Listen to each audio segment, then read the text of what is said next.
یہ ساری آج شیلز یہ دیکھ لیں، ٹیئر گیسنگ شیلز، یہ ساری کل شام سے یہ صرف میرے گھر میں جو پڑے ہیں، یہ ہمارے گھر کے ارد گرد جو شیلز ملے ہیں، جو میری زمان پاک کے گھر کے اندر جو شیلنگ ہوئی ہے، میں یہ آپ کو اس لیے دکھا رہا ہوں کہ یہ کل دوپہر سے میرے گھر کے اوپر حملہ ہے. اور یہ شیلز جو آپ دیکھ رہے ہیں، یہ صرف جس طرح میں نے کہا اس گھر کے اندر، یعنی میرے گھر کے اندر یہ وہ شیلز ہیں. جو گھر کے باہر ہیں اس کا ہمیں کوئی اندازہ نہیں. وہ ساری سڑک کے اوپر ساری رات صبح تک، اور ابھی جب میں آپ سے بات کر رہا ہوں پھر شیلنگ ہو رہی ہے، پھر ایک اور حملہ ہو گیا. تو میں اپنی قوم کے سامنے ایک سوال رکھنا چاہتا ہوں کہ یہ کون سا میں نے اتنا بڑا جرم کیا تھا کہ میرے گھر کے اوپر حملہ، کبھی کسی پولیٹیکل لیڈر کے گھر کے اوپر اس طرح شیلنگ نہیں ہوئی.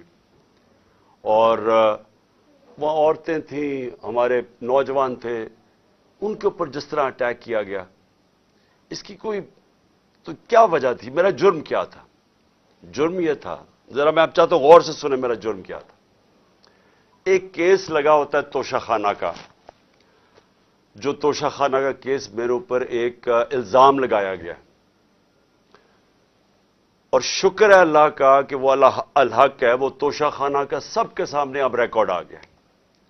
میں چیلنج کرتا ہوں کہ جب یہ کیس سنا جائے گا، اگر کسی نے ساری چیزیں جائز طریقے سے، یعنی جائز طریقے سے، توشہ خانہ کا مطلب ہوتا ہے کہ جو آپ پریزنٹ آپ کو جب گفٹس ملتی ہیں تو ان میں سے جو آپ رکھنا چاہتے ہیں ایک قیمت ادا کر کے لے لیتے ہیں، وہ آپ کی پراپرٹی بن جاتی ہے.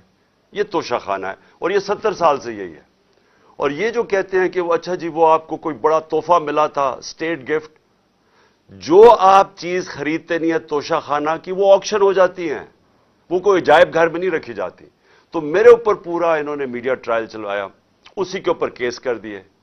اور اب اللہ کا کرم ہے کہ ان ساری چیزیں ان کی سامنے آ گئی ہیں، اور ابھی آپ کو پتہ چلے گا جب وہ دیکھیں گے کہ انہوں نے چوری کی ہے توشہ خانہ سے، اور انشاءاللہ وہ سامنے آ جائے گا. اب توشہ خانہ کا کیس لگا F8 کی کچہری میں. F8 کی کچہری میں 2 دفعہ بم دھماکے ہو چکے ہیں. وہ اس کو آپ کی جو سیکیورٹی ہے وہ پروٹیکٹ ہی نہیں کر سکتے. وہ جگہ ایسی ہے کہ وہاں وکیل بھی شہید ہوئے، وہاں ججز بھی شہید ہوئے، ادھر ہی جب 2 دفعہ دہشت گردی ہوئی. تو جب وہاں اس کو پروٹیکٹ کر ہی نہیں سکتے، اور خود انٹیریئر منسٹر کہہ رہا ہے کہ میری جان خطرے میں ہے، انٹیریئر منسٹری کہہ رہی ہے کہ میری جان کو خطرہ ہے. ایک میرے اوپر حملہ ہو چکا ہے. مجھے پتا ہے کہ جو لوگ آج بیٹھے ہوئے ہیں یہ اقتدار میں، جو شہباز شریف اور رانا ثناء اللہ، انہوں نے ہی پہلا میرے اوپر کیا تھا، اور ایک اور ایجنسیز کے آدمی نے. اب وہی پاور میں بیٹھے ہیں، خطرہ ان سے ہے. تو میں ایک چیز مانگی کہ مجھے سیکیورٹی دیں ادھر جانے کے لیے، اور اگر سیکیورٹی نہیں دے سکتے تو میرا ادھر کر دیں کیس جدھر مجھے سیکیورٹی ملتی ہے. جب سے میری ٹانگ ٹھیک ہوئی ہے، میں 2 دفعہ ایک لاہور ہائی کورٹ گیا اور ایک اسلام آباد، کوئی سیکیورٹی نہیں تھی، کوئی پروٹیکشن نہیں تھی. اور پھر میں واضح کر دوں کہ یہ انپریسیڈنٹڈ ہے کہ ایک ایکس پرائم منسٹر کو قاتلانہ حملہ ہوتا ہے، اس کے بعد اس کو سیکیورٹی نہیں ملتی. اس کے لیے اس وجہ سے ہم نے عدالت میں گئے ہوئے ہیں کہ ہمیں سیکیورٹی دو، اور اس جج نے میرے اوپر وارنٹ نکال دیا. اب یہ وارنٹ کیا ہے؟ جس کے لیے پولیس آئی ہوئی تھی. میں یہ ذرا سارا آپ کو سمجھانا چاہتا ہوں کہ یہ جو ساری ابھی بھی شیلنگ ہو رہی ہے، یہ پولیس کا اور کوئی کام نہیں ہے، پوری فوج کی فوج آئی ہوئی ہے، رینجرز آئے ہوئے ہیں کہ اس طرح کوئی دہشت گرد یا زمان پاک میں بیٹھا ہوا ہے. وارنٹ صرف یہ تھے کہ آپ کو پولیس عدالت میں پیش کرے، یہ ہے وارنٹ. جس عدالت میں اس لیے نہیں جا سکا کیونکہ سیکیورٹی کا ایشو تھا، عدالت نے پیش کرنا، یہ پولیس نے وہاں پیش کرنا تھا. رات کو جو پریزیڈنٹ ہیں لاہور ہائی کورٹ کے بار کے اشتیاق خان، انہوں نے شورٹی دے دی، ان کو میں نے آتھرائز کر دیا، انہوں نے شورٹی دی کہ وہ جو میرا اپیرنس ہے ہائی کورٹ میں وہ گارنٹی کرتے ہیں. 18 کو انہوں نے شورٹی دے دی میں ہائی کورٹ میں پریزنٹ ہوں گا. تو جب انہوں نے شورٹی دے دی تو وہ پولیس آفیسر جو مجھے اریسٹ کرنے آیا تھا اس کو شیورٹی مل جاتی، وہ کیس اس کو انتظار کرنا چاہیے. تو میں نے فیصلہ کر لیا کہ میں عدالت جا رہا ہوں، اس لیے تو وہ آیا تھا مجھے اریسٹ کرنے. اور یہ قانون ہے، یہ جو کوڈ آف کرمنل CCP جسے کہتے ہیں کہ کوڈ فار کرمنل CRPC جو کوڈ ہوتی ہے جس کے تحت یہ قانون بنا ہوا ہے، اس کا سیکشن 75 کہتا ہے کہ یہ اگر کر دیں تو پولیس آپ کو اریسٹ نہیں کرتی. تو وہ رات لے کے پھر رہا اشتہا خان یہ اب شیورٹی، اور پولیس والا ہی نہیں مل رہا. وہ کیوں نہیں مل رہا؟ کیونکہ انہوں نے فیصلہ کیا ہوا تھا میرے اوپر یہ اٹیک کرنے کا. اب یہ میں آپ کو دکھا رہا ہوں کہ یہ صرف شیلز نہیں ہیں، یہ گولیاں آپ کے سامنے ہیں. یہ گولیاں چلائی انہوں نے یہاں. یہ گولیاں چلانے والے ایک آدمی کو عدالت میں پیش کرنے کے لیے نہیں آتے. ان کے عزائم، یہ جو اوپر سارے بیٹھے ہوئے ہیں جنہوں نے پہلے ہی مجھے قتل کرنے کی کوشش کی تھی، ان کے عزائم یہ نہیں تھے کہ عمران خان نے یہ عدالت میں کہ وہ کہہ رہا ہے کہ میں پہنچوں گا، اس کے باوجود یہ حملہ کر رہا ہے اور ابھی تک حملہ ہو رہا ہے. ان کا مقصد کچھ اور ہے. لندن کے اندر پلان بنا، وعدے کیے گئے نواز شریف سے.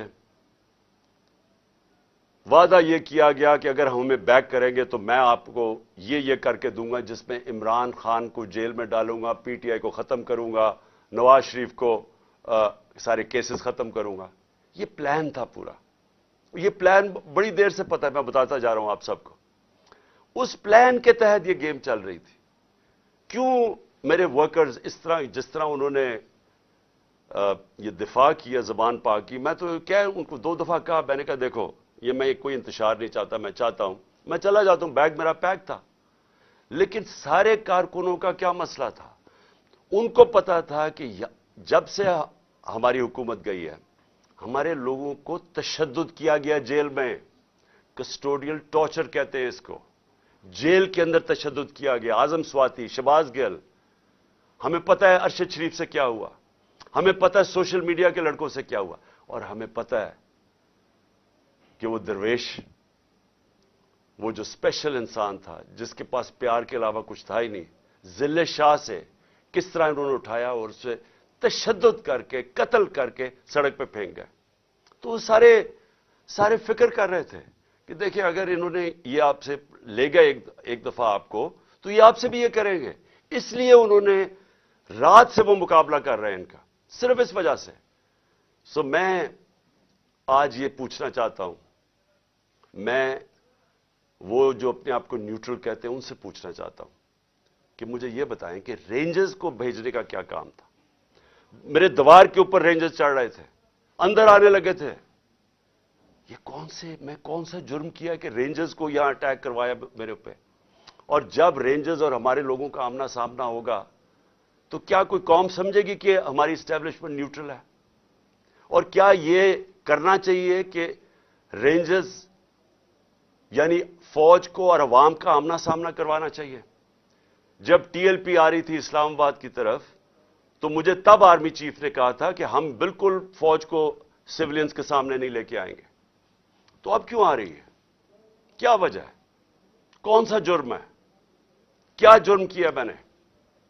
اور کیا وجہ ہے کہ اس طرح کی بے دردی سے جس طرح کا ابھی تک سب کو یہ جو شیلز مارے گئے ہیں، گولیاں چلائی گئی ہیں، یعنی یہ کیا جمہوریت ہے؟ کیا ہم نے کبھی ہمارے 3.5 سال میں کبھی کسی کے اوپر 3 لانگ مارچز تھیں، پروٹیسٹ تھے، کیا ہم نے کبھی کسی کے اوپر یہ کیا؟ تو یہ کیا وجہ ہے؟ اس کے پیچھے کیا ہے؟ ہم سب سوال پوچھ رہے ہیں، ہم سب حیران ہیں کہ اس سب کا مقصد کیا ہے؟ چاہتے کیا ہے؟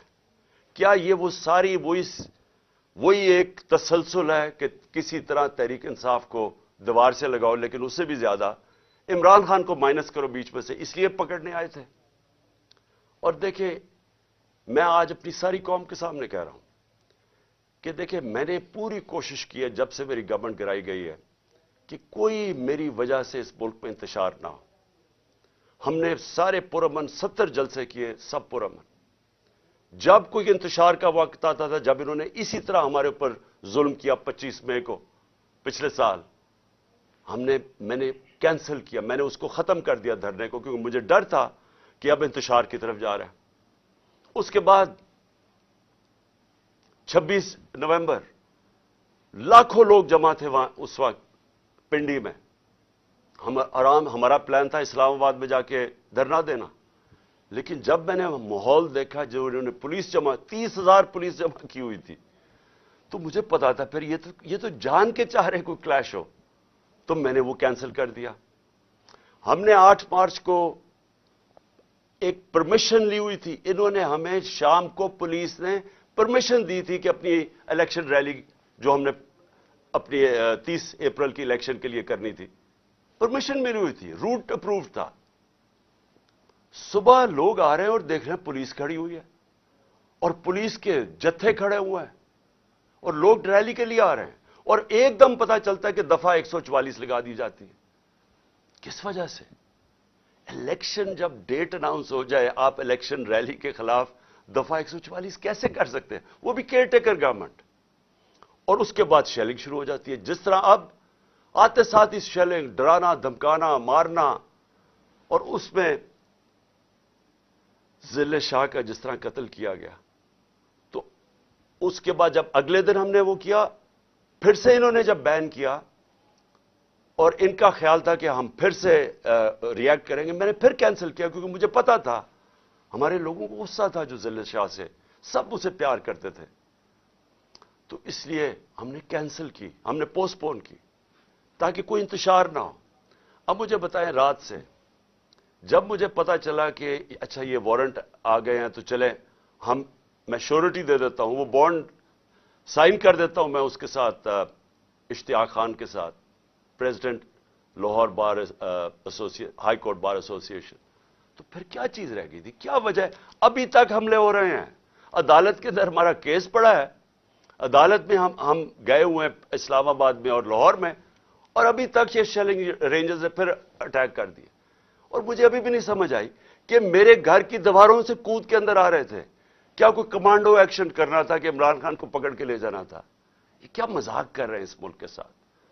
اور میں آخر میں افسوس سے کہنا چاہتا ہوں کہ دیکھیں، یہ ملک کو ادھر آپ لے کے جا رہے ہیں، اور جو بھی اس وقت پاور میں بیٹھے ہیں، میں آپ کو یہ بتا دوں کہ ملک کو ادھر لے کے جا رہے ہیں کہ یہ میرے ہاتھ سے بھی چیز نکل جائے گی۔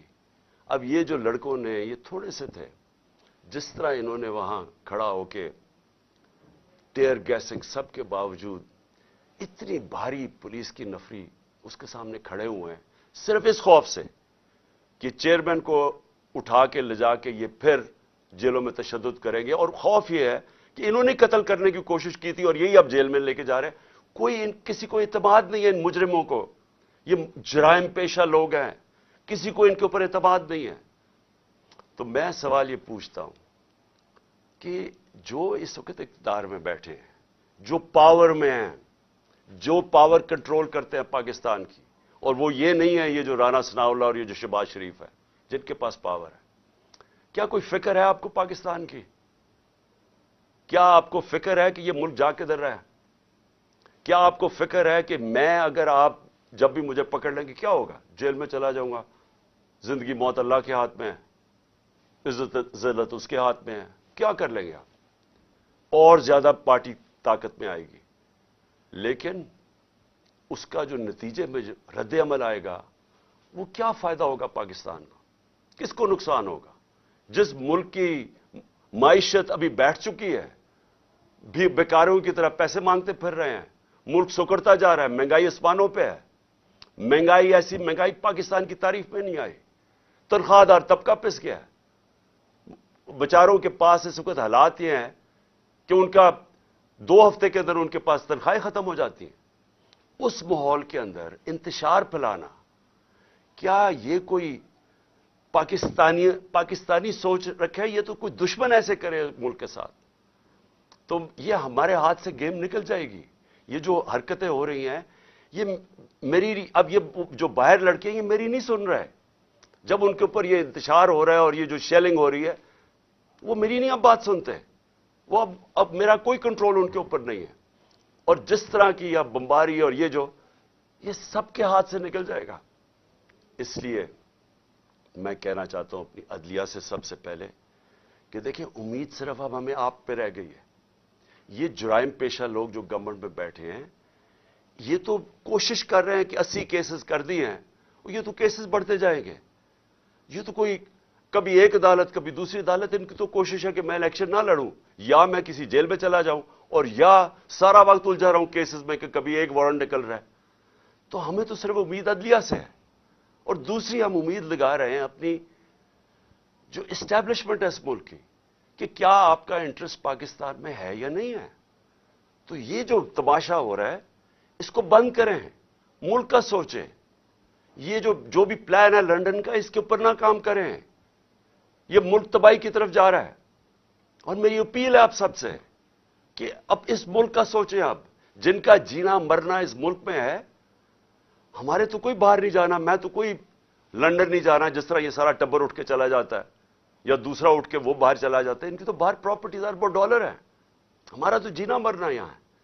تو میرا اکیلے کو فکر نہیں کرنا چاہیے, ہر اس پاکستانی کو اس ملک کا سوچنا چاہیے جو اٹھ کے لنڈن نہیں چلا جائے گا, جس کے باہر ڈالرز ہی پڑے ہوئے. ان سب کو سوچنا چاہیے کہ ملک جا کس طرف رہا ہے. اور اپنی عوام کو آخر میں آپ کو کہنا چاہتا ہوں, میں پھر سے آپ کو کہنا چاہتا ہوں, میں پکڑا جاؤں, جیل میں بھی چلا جاؤں, جو بھی مجھے ہو جائے, آپ نے یہ جو حقیقی آزادی کی ہماری تحریک ہے, آپ نے سب نے اس میں شرکت کرنی ہے, کیونکہ غلام قوم کا کوئی مستقبل نہیں ہوتا. یہ جو ایک چھوٹا سا طبقہ اوپر حاوی ہوا ہے, قانون کے وہ اوپر بیٹھا ہے, ہر قسم کا ظلم کرتا ہے لوگوں پہ, خوف کے اوپر ملک چلاتا ہے, سارے ملک کے وسائل کے اوپر قبضہ کر کے بیٹھا ہوا ہے, یہاں سے پیسہ چوری کرتا ہے, ہنڈی والے سے باہر بھجوا دیتا ہے. ملک کا ساری چوری کا پیسہ آج ان کے بڑے بڑے بینک اکاؤنٹس اور لنڈن اور باہر مغربی کیپٹلز میں ان کا پیسہ پڑا ہے. صرف دبئی کے اندر 20,000 پاکستانیوں نے, یہ ابھی بلومبرگ کی رپورٹ ہے, 20,000 پاکستانیوں کا دبئی میں $10.4 ارب پڑا ہوا ہے. تو ملک کیسے آگے جا سکتا ہے اگر یہ ان لوگوں کے ہاتھ میں ملک رہے گا. اس لیے میں قوم کو آج کہہ رہا ہوں کہ آپ نے پوری طرح اس حقیقی آزادی کی جہاد میں شرکت کرنی ہے. پاکستان زندہ باد.